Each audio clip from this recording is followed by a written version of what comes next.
Hello everyone, welcome back to my channel. It has been so long since I filmed a full-length video, it feels like, but in today's video, since it's Mental Health Awareness Month, I wanted to talk about my mental health journey. Now, this video is not scripted at all. I'm literally just speaking from my heart and talking to you guys. Hopefully it reaches the right people, and hopefully, if you're going through something similar, this video helps you or makes you feel less alone. And I'm not going to dive into too many deep details because obviously anyone could see this video and everyone has personal struggles no matter what kind of life they're living. So I will go into whatever I feel comfortable and hopefully it helps somebody. So I guess I'll start off when I was in kindergarten. I honestly really struggled with bullies, and they would make fun of how skinny I was, which I was 5 or 6 years old. I don't really understand why they would make fun of me for that. But I was very small, and I still am. A lot of people still make fun of me or make comments on my body without knowing that I can't control that. I've struggled with bullying all throughout elementary school, middle school, high school. I've had things thrown at me. I've had people call me names.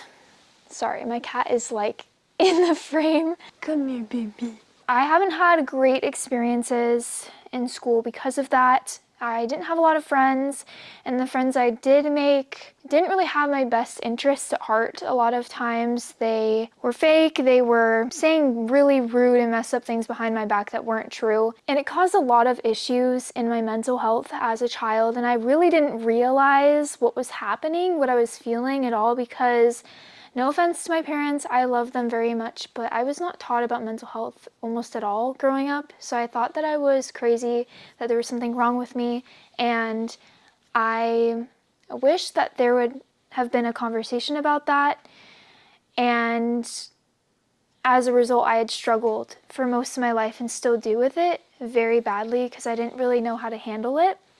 So fast forward to 2017, my mother passed away from leukemia. From the moment she was diagnosed to the moment she died, it was about 3 months.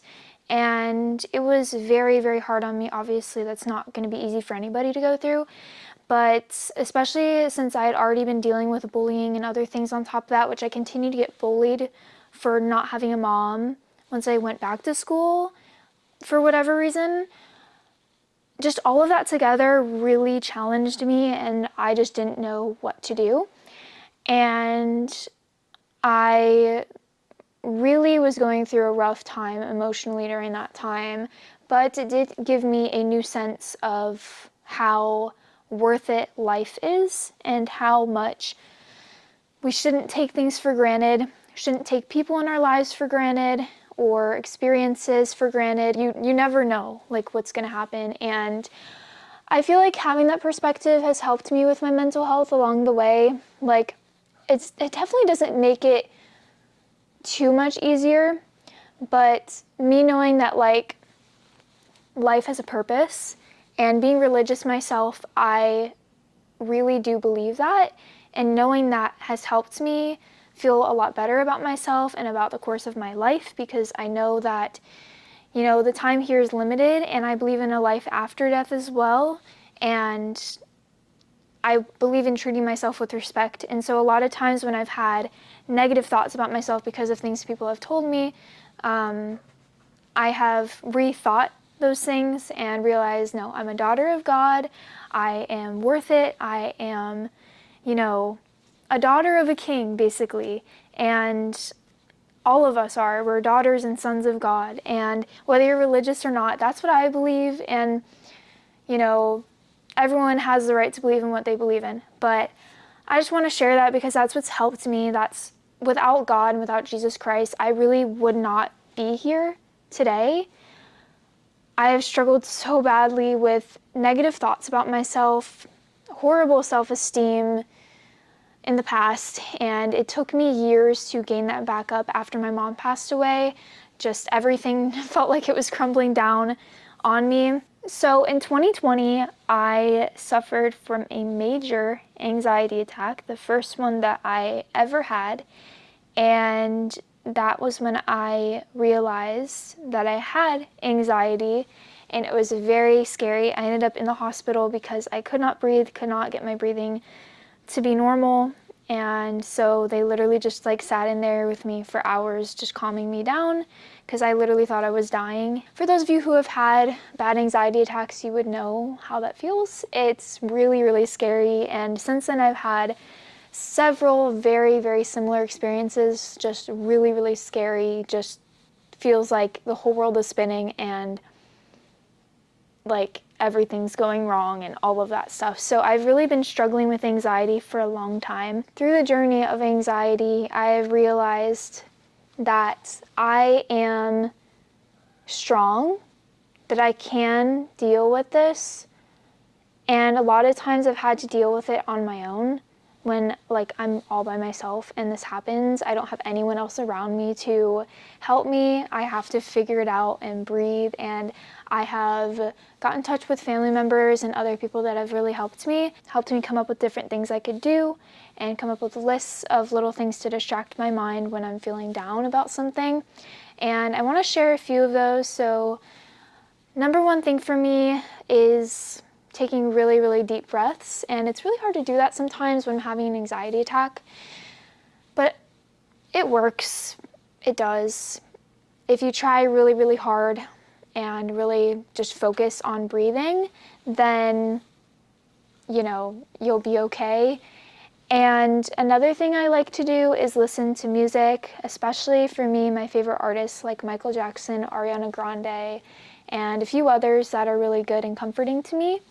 And then I also like to do yoga, and yoga is proven to help reduce stress and just is really good for your body and hormones and everything else. So I like to do that. I was doing it every night, and I'm not gonna lie, I've been kind of bad at keeping up the habit, but I think I'm gonna do some tonight because I need to get back into that. Another thing is reading my scriptures and praying.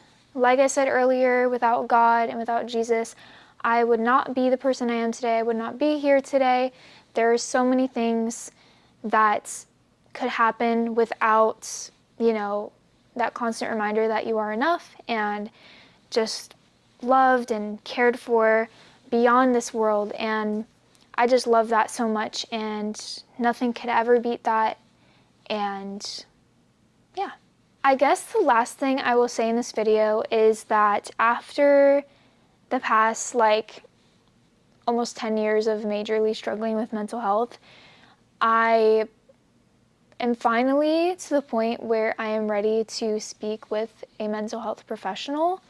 I don't want to go into too many details of what was going on prior to that, what held me back from that, but I will just say that a lot was keeping me from that, and I had a lot of voices in my head telling me that that wasn't going to solve anything, but I started very, very soon, and I'm very excited to see the difference it makes in my life. So I can't really speak on how effective that is at this moment from my personal experience, but I have heard from so many people that it's so good and that it helps them feel better and feel better about themselves and happier in life in general. And I just hope that it can do the same for me, and I'm really keeping an open mind with it and going into these sessions with a good spirit and wanting to improve. So I encourage, she's trying to move my camera. So I encourage any of you watching this video that may be struggling, get the help you need. Don't let anyone or anything hold you back. I really regret waiting so long to get help. So get help. You need it probably more than you think. And just know that people are always there to help you. People are always there to listen. There's a suicide hotline to call if you're struggling with suicidal thoughts. Call 988. They will help you. They will talk to you. They will listen to you. And life is worth living. It's not worth it to think so negatively about yourself. Life is too short to be stressing about things that other people tell you when you know they're incorrect about your life. And as a person that publicly puts their life out there, even though I don't have a ton of subscribers or followers or whatever, I still get plenty of hate comments from strangers, and it does affect me. But no matter who you are, whether you have a YouTube channel or not, you are worth it. It doesn't matter what people say about you. You know who you are, and if you don't, there's a way to find out who you are. And I encourage all of you to set goals and really put your mental health first. Do self-care, go on walks, disconnect from, negativity, and reconnect with yourself. And yeah, that's all I really have to share with you guys. Thank you so much for listening. I really feel like this should be a safe space. If you guys enjoyed this video, please give it a big thumbs up and subscribe down below if you want to see more content like this. And stay tuned for more updates on my mental health journey and other things in my life. I have some really big changes coming up soon. I'm not going to speak on those just yet, but stay tuned for that, and I will see you guys in the next video. Bye!